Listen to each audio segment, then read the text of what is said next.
So today I'm going to make 3 appetizers for you, and I bet you already have all the ingredients at home. The first one is a caramelized onion dip, and this is so simple and so easy, and I promise everyone's going to ask you for the recipe.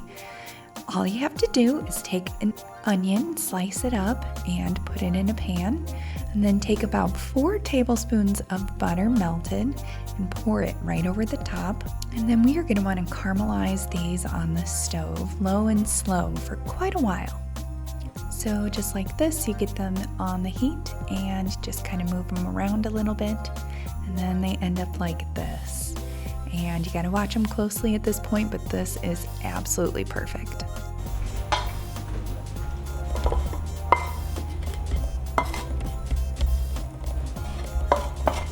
So now we're just going to scrape these into the bowl. You want to make sure you get all those little bits and pieces, the dark parts that the butter is just a tiny bit burned. You want to get that into your pan too. It's all just some really good, yummy flavor.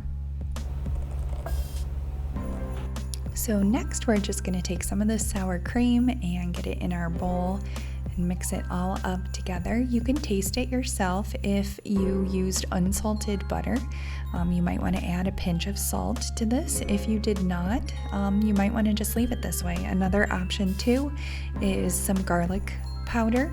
That might add just a little depth of flavor, but honestly, just these onions and the sour cream themselves is amazing.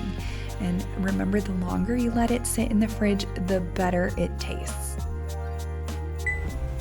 I'm adding just a tiny bit of cracked black pepper here. I'm going to give that a good mix. We're going to let it sit for a little bit in the fridge, and then we're going to plate it up. Okay, so here we are. I let this chill in the fridge for over an hour, but the longer you let it chill, the better it tastes. So now we're going to put this in my cute little Christmas dish that I received from my mom as a gift years ago. I highly recommend investing in a couple pieces that you love. This really takes this dish to the next level, and it's just a fun way to serve something that is really not that much work, but it looks amazing when you put it together with a special dish like this one. I always like to pair this dip with these ruffled chips from Trader Joe's. I like them because they have all the ridges in them. They help pick up a lot of the dip. Makes it nice and easy for your guests.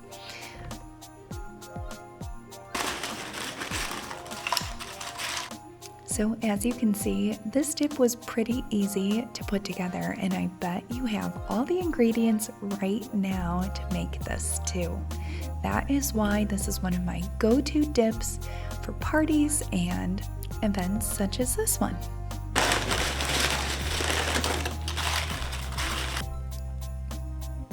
Next up on our easy peasy appetizers is Veggie Pizza. Now, my kids absolutely love this appetizer. They will devour the entire thing as if it is their own meal. So I suggest making at least 2 when you make them. So I'm going to show you how to do that here. This is just a can of biscuits from Trader Joe's. I always buy the organic brand, so you can do that here. And what we want to do is just take it out of the container, and you want to make sure that you don't break it into the little crescent triangle pieces that it normally comes with. You want to leave it in more of its whole form. So let me show you here how I unroll it. And then we take these pieces and fold them in half. So we're just making longer, skinnier rectangles, but we're basically doubling up that dough. And then this way we can shape the dough into a circle.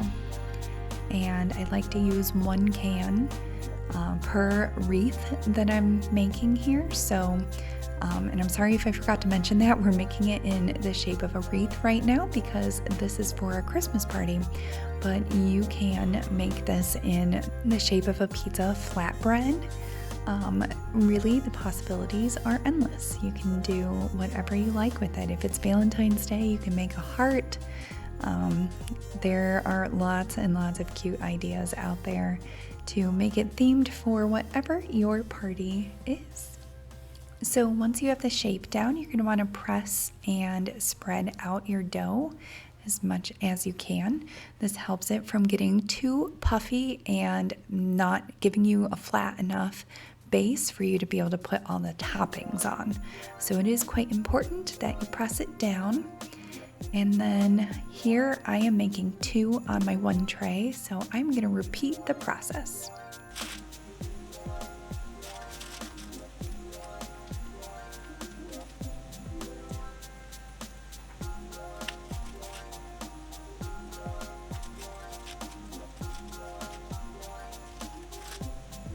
Once you're ready for the oven, you're going to want to put that in at 375 degrees and put it in for at least 10 minutes, if not a couple more. Just keep a close eye on it, but between 10 and 12 minutes should be perfect. So now we're going to make the filling that goes on top of the crust so that all of our toppings stick to our veggie pizza. So we're starting with a whole 8-ounce stick of cream cheese, and then we're going to use a 1/2 cup of sour cream.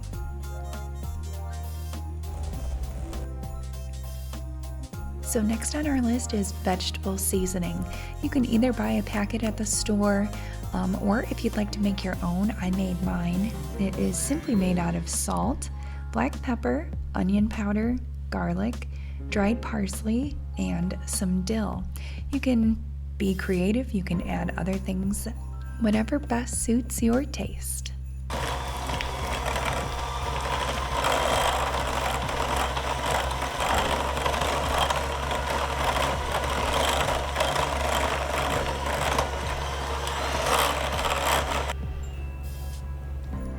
So now for the fun part, the toppings. You just want to make sure that your crust is nice and cool before you start putting any of this on. You don't want it to melt and drip off. So just make sure that you are getting nice and close to the edge of your crust, because we want all those yummy and delicious toppings to stick nice and easy. And don't worry if your crust isn't super solid, like you can see mine here, it just came apart a little bit. That is okay. We are going to cover it and make it super full and abundant, so nobody's going to see that that little part came undone.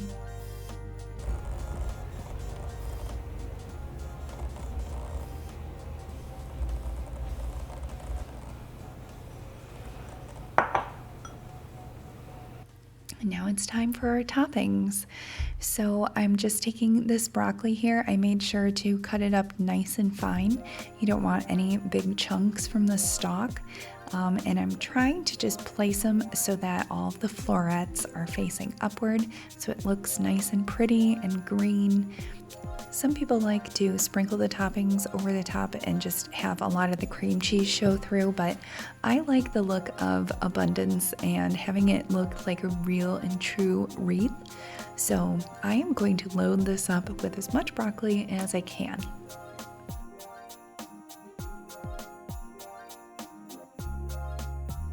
Our next topping is cucumber. So you just want to make sure that you dice these up nice and small.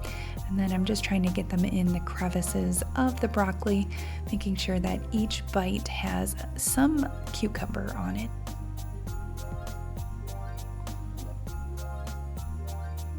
Next we have our finely diced red bell pepper. I love the look of this. It looks like little berries on our wreath and adds just a really nice pop of color.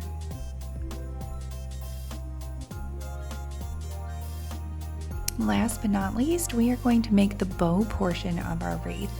So I did do a little experimenting with this, and honestly, the shape of your bell pepper is going to help determine what you're going to do with your bow as well. So on this one, I had kind of a square bell pepper. So I figured what I'd do is just cut off kind of a chunk of it and then use this as the loop of the bow. And then I'm hoping to use the other part that I just cut off there as the tails for the bow. So you'll see how this comes together. And then I end up amending it along the way. So you can make your bow any way you see fit.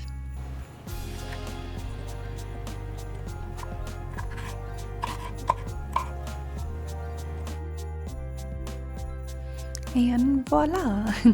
Our veggie pizza wreath is complete. Okay guys, well we are down to our very last dip.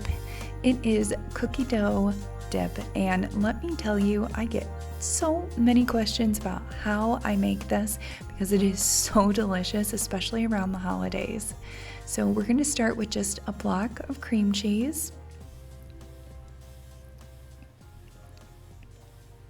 And we've got a half cup of our brown sugar and a third cup of powdered sugar and a whole stick of softened butter.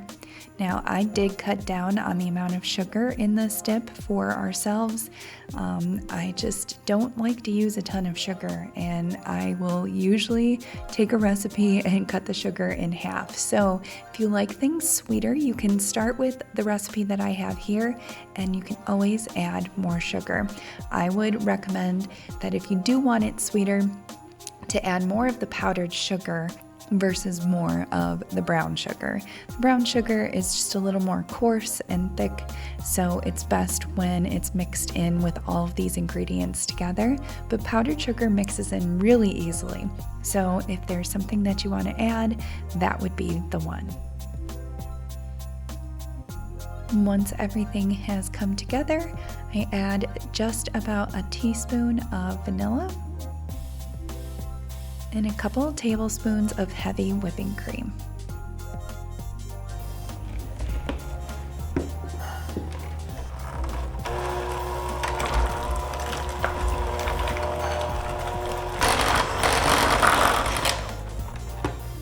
This is one of those recipes where you want to make sure you scrape down the sides of your bowl because you don't want any large chunks of anything ending up in your dip. So we want to make sure the butter is fully incorporated with the cream cheese and that all of our brown sugar chunks, if there are any, are nice and distributed and broken down. Next, I'm adding some broken up chocolate chips that I have here. The best thing to add would be mini chocolate chips, but I didn't have any. So I just took some regular chocolate chips and ran them through my food processor. So that is going to work out just perfect for us today. And like I said, all three of these dips are things that we have in our pantry right now, right in the moment. So just use what you have and make it work.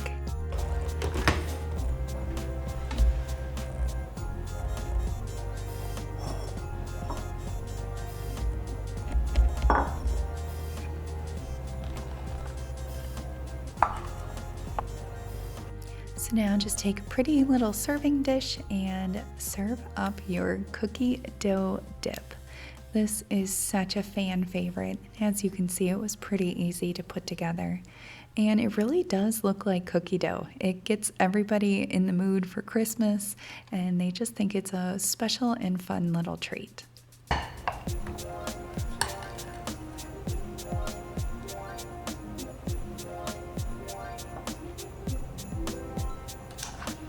So now comes the fun and special part. We are going to plate up this very special dip.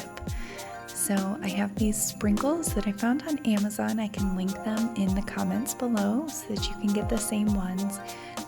I just love how there's lots of different bits and pieces in there, and they just take anything that you're doing around Christmas to the whole next level.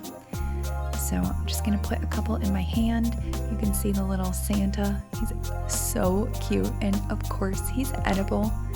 So I'm going to put that in the center and then just decorate the edges. And everyone who tries this dip thinks it is absolutely adorable, and I think you will too.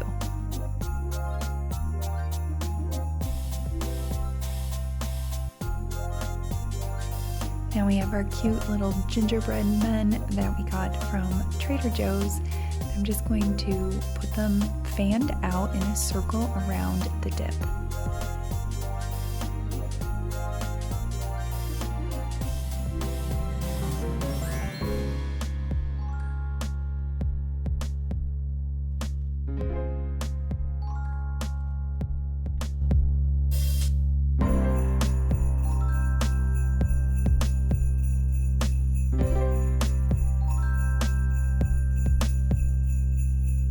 Well, there you have it, friends. These are 3 appetizers that are super easy with all the stuff that you already have in your fridge. I hope you get the chance to make these this holiday season.